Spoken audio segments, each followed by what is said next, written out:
Chapter 2. The Science of Deduction. We met next day as he had arranged, and inspected the rooms at No. 221B, Baker Street, of which he had spoken at our meeting.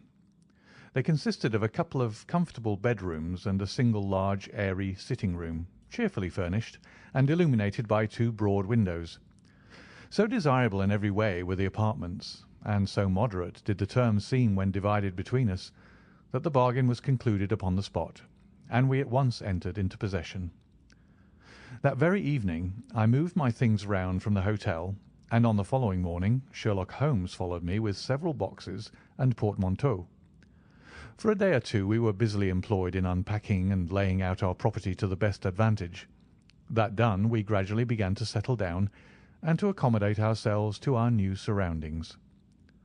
Holmes was certainly not a difficult man to live with. He was quiet in his ways, and his habits were regular. It was rare for him to be up after 10 at night, and he had invariably breakfasted and gone out before I rose in the morning. Sometimes he spent his day at the chemical laboratory, sometimes in the dissecting rooms, and occasionally in long walks, which appeared to take him into the lowest portions of the city. Nothing could exceed his energy when the working fit was upon him, but now and again a reaction would seize him, and for days on end he would lie upon the sofa in the sitting-room, hardly uttering a word or moving a muscle from morning to night. On these occasions I have noticed such a dreamy, vacant expression in his eyes that I might have suspected him of being addicted to the use of some narcotic, had not the temperance and cleanliness of his whole life forbidden such a notion.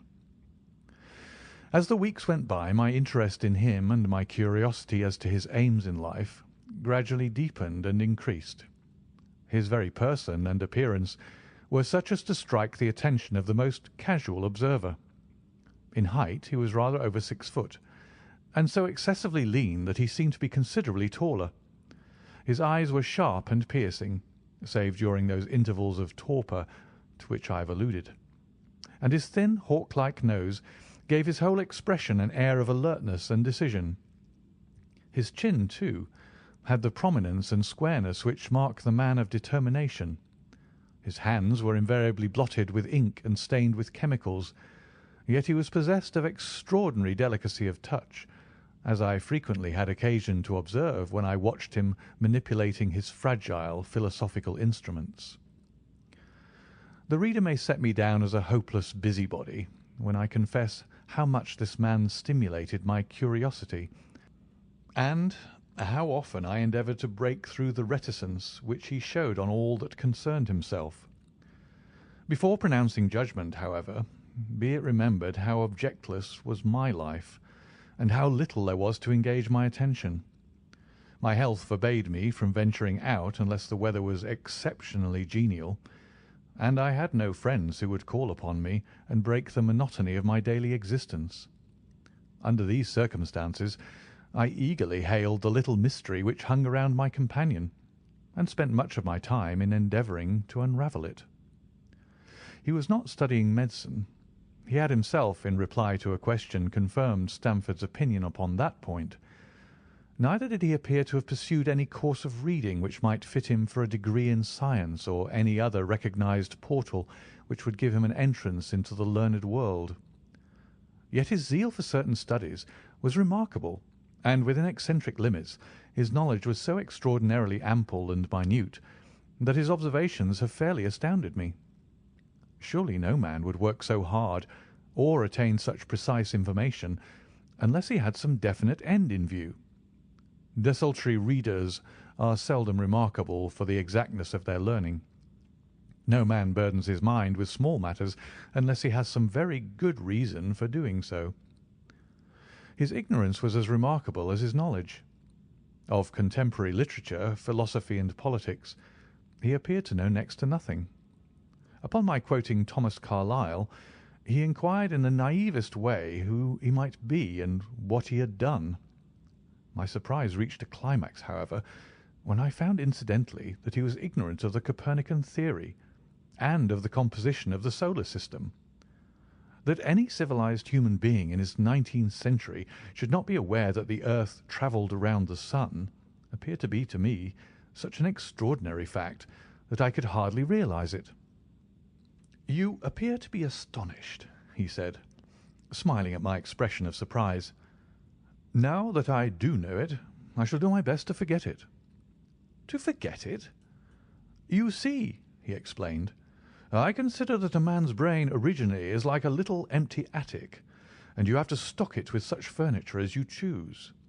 A fool takes in all the lumber of every sort that he comes across, so that the knowledge which might be useful to him gets crowded out, or at best is jumbled up with a lot of other things, so that he has a difficulty in laying his hands upon it. Now the skilful workman is very careful indeed as to what he takes into his brain attic. He will have nothing but the tools which may help him in doing his work. But of these he has a large assortment, and all in the most perfect order. It is a mistake to think that the little room has elastic walls and can distend to any extent. Depend upon it, there comes a time when for every addition of knowledge you forget something that you knew before. It is of the highest importance, therefore, not to have useless facts elbowing out the useful ones." "But the solar system!" I protested. "What the deuce is it to me?" he interrupted impatiently. "You say that we go round the sun. If we went round the moon, it would not make a pennyworth of difference to me or to my work." I was on the point of asking him what that work might be, but something in his manner showed me that the question would be an unwelcome one. I pondered over our short conversation, however, and endeavoured to draw my deductions from it. He said that he would acquire no knowledge which did not bear upon his object. Therefore all the knowledge which he possessed was such as would be useful to him. I enumerated in my own mind all the various points upon which he had shown me that he was exceptionally well informed. I even took a pencil and jotted them down. I could not help smiling at the document when I had completed it. It ran in this way: Sherlock Holmes, his limits. 1. Knowledge of literature, nil. 2. Philosophy, nil. 3. Astronomy, nil. 4. Politics, feeble. 5. Botany, variable, well up in belladonna, opium, and poisons generally. Knows nothing of practical gardening. 6. Geology, practical but limited. Tells at a glance different soils from each other after he walked shown me splashes upon his trousers, and told me by their colour and consistence in what part of London he had received them. 7. Chemistry, profound. 8. Anatomy, accurate but unsystematic. 9. Sensational literature, immense. He appears to know every detail of every horror perpetrated in the century. 10. Plays the violin well. 11. Is an expert single-stick player, boxer, and swordsman. 12. Has a good practical knowledge of British law. When I got so far in my list, I threw it into the fire in despair. If I can only find out what the fellow is driving at by reconciling all these accomplishments and discovering a calling which needs them all, I said to myself, I may as well give up the attempt at once. I see that I have alluded above to his powers upon the violin. These were very remarkable, but as eccentric as all his other accomplishments.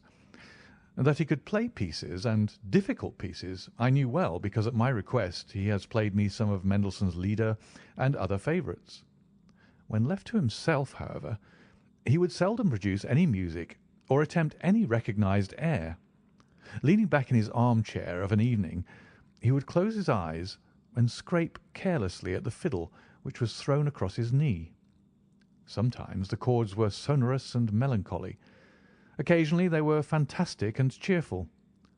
Clearly they reflected the thoughts which possessed him, but whether the music aided those thoughts or whether the playing was simply the result of a whim or fancy was more than I could determine.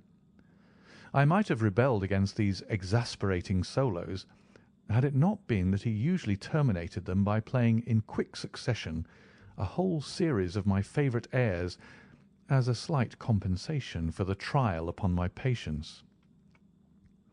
During the first week or so we had no callers, and I had begun to think that my companion was as friendless a man as I was myself. Presently, however, I found that he had many acquaintances, and those in the most different classes of society. There was one little sallow, rat-faced, dark-eyed fellow who was introduced to me as Mr. Lestrade, and who came 3 or 4 times in a single week. One morning a young girl called, fashionably dressed, and stayed for half an hour or more. The same afternoon brought a grey-headed, seedy visitor, looking like a Jew pedlar, who appeared to me to be much excited, and who was closely followed by a slipshod elderly woman. On another occasion an old white-haired gentleman had an interview with my companion, and on another a railway porter in his velveteen uniform. When any of these nondescript individuals put in an appearance, Sherlock Holmes used to beg for the use of the sitting-room, and I would retire to my bedroom. He always apologized to me for putting me to this inconvenience. "I have to use this room as a place of business," he said, "and these people are my clients." Again I had an opportunity of asking him a point-blank question, and again my delicacy prevented me from forcing another man to confide in me. I imagined at the time that he had some strong reason for not alluding to it, but he soon dispelled the idea by coming round to the subject of his own accord. It was upon the 4th of March, as I have good reason to remember, that I rose somewhat earlier than usual, and found that Sherlock Holmes had not yet finished his breakfast. The landlady had become so accustomed to my late habits that my place had not been laid nor my coffee prepared. With the unreasonable petulance of mankind, I rang the bell and gave a curt intimation that I was ready. Then I picked up a magazine from the table and attempted to while away the time with it, while my companion munched silently at his toast. One of the articles had a pencil mark at the heading, and I naturally began to run my eye through it. Its somewhat ambitious title was "The Book of Life," and it attempted to show how much an observant man might learn by an accurate and systematic examination of all that came in his way. It struck me as being a remarkable mixture of shrewdness and of absurdity. The reasoning was close and intense, but the deductions appeared to me to be far-fetched and exaggerated. The writer claimed by a momentary expression, a twitch of a muscle or a glance of an eye, to fathom a man's inmost thoughts. Deceit, according to him, was an impossibility in the case of one trained to observation and analysis. His conclusions were as infallible as so many propositions of Euclid. So startling would his results appear to the uninitiated that until they learned the processes by which he had arrived at them, they might well consider him as a necromancer. "From a drop of water," said the writer, "a logician could infer the possibility of an Atlantic or a Niagara without having seen or heard of one or the other. So all life is a great chain, the nature of which is known whenever we are shown a single link of it. Like all other arts, the science of deduction and analysis is one which can only be acquired by long and patient study, nor is life long enough to allow any mortal to attain the highest possible perfection in it. Before turning to those moral and mental aspects of the matter which present the greatest difficulties, let the inquirer begin by mastering more elementary problems. Let him, on meeting a fellow mortal, learn at a glance to distinguish the history of the man and the trade or profession to which he belongs. Puerile as such an exercise may seem, it sharpens the faculties of observation and teaches one where to look and what to look for. By a man's fingernails, by his coat sleeve, by his boot, by his trouser knees, by the callosities of his forefinger and thumb, by his expression, by his shirt cuffs, by each of these things a man's calling is plainly revealed. That all united should fail to enlighten the competent inquirer in any case is almost inconceivable. "What ineffable twaddle!" I cried, slapping the magazine down on the table. "I never read such rubbish in my life." "What is it?" asked Sherlock Holmes. "Why, this article," I said, pointing at it with my egg spoon as I sat down to my breakfast. I see that you've read it, since you've marked it. I don't deny that it's smartly written. It irritates me, though. It's evidently the theory of some armchair lounger who evolves all these neat little paradoxes in the seclusion of his own study. It is not practical. I should like to see him clapped down in a third-class carriage on the Underground and asked to give the trades of all his fellow travellers. I would lay 1,000 to 1 against him." "You would lose your money," Sherlock Holmes remarked calmly. "As for the article, I wrote it myself." "You?" "Yes. I have a turn both for observation and for deduction. The theories which I have expressed there, and which appear to you to be so chimerical, are really extremely practical. So practical that I depend upon them for my bread and cheese." "And how?" I asked involuntarily. "Well, I have a trade of my own. I suppose I am the only one in the world. I am a consulting detective, if you can understand what that is. Here in London we have lots of government detectives and lots of private ones. When these fellows are at fault, they come to me, and I manage to put them on the right scent. They lay all the evidence before me, and I am generally able, by the help of my knowledge of the history of crime, to set them straight. There is a strong family resemblance about misdeeds, and if you have all the details of 1,000 at your finger ends, it is odd if you can't unravel the 1,001st. Lestrade is a well-known detective. He got himself into a fog recently over a forgery case, and that was what brought him here." "And these other people?" "They are mostly sent on by private inquiry agencies. They are all people who are in trouble about something and want a little enlightening. I listen to their story, they listen to my comments, and then I pocket my fee." "But do you mean to say," I said, "that without leaving your room you can unravel some knot which other men can make nothing of, although they have seen every detail for themselves?" "Quite so. I have a kind of intuition that way. Now and again a case turns up which is a little more complex. Then I have to bustle about and see things with my own eyes. You see, I have a lot of special knowledge which I apply to the problem, and which facilitates matters wonderfully. Those rules of deduction laid down in that article which aroused your scorn are invaluable to me in practical work. Observation with me is second nature. You appeared to be surprised when I told you on our first meeting that you had come from Afghanistan." "You were told, no doubt." "Nothing of the sort. I knew you came from Afghanistan. From long habit the train of thoughts ran so swiftly through my mind that I arrived at the conclusion without being conscious of intermediate steps. There were such steps, however. The train of reasoning ran, 'Here is a gentleman of a medical type, but with the air of a military man. Clearly an army doctor, then. He has just come from the tropics, for his face is dark, and that is not the natural tint of his skin, for his wrists are fair. He has undergone hardships and sickness, as his haggard face says clearly. His left arm has been injured. He holds it in a stiff and unnatural manner. Where in the tropics could an English army doctor have seen much hardship and got his arm wounded? Clearly in Afghanistan.' The whole train of thought did not occupy a second. I then remarked that you came from Afghanistan, and you were astonished." "It's simple enough as you explain it," I said, smiling. "You remind me of Edgar Allan Poe's Dupin.